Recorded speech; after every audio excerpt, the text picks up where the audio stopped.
How to get $35 promo code on Postmates. So let's get started.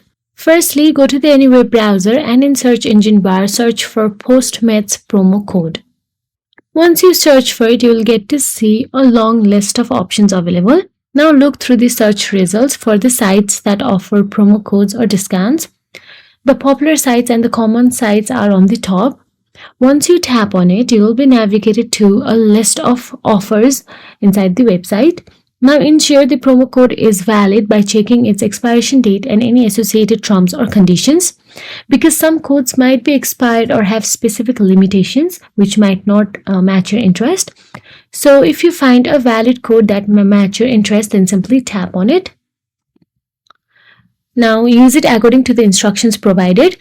All you have to do is copy it and post it on the checkout of Postmates online store. And that is it. If you found this video helpful, please like, share and subscribe, and thank you so much for watching.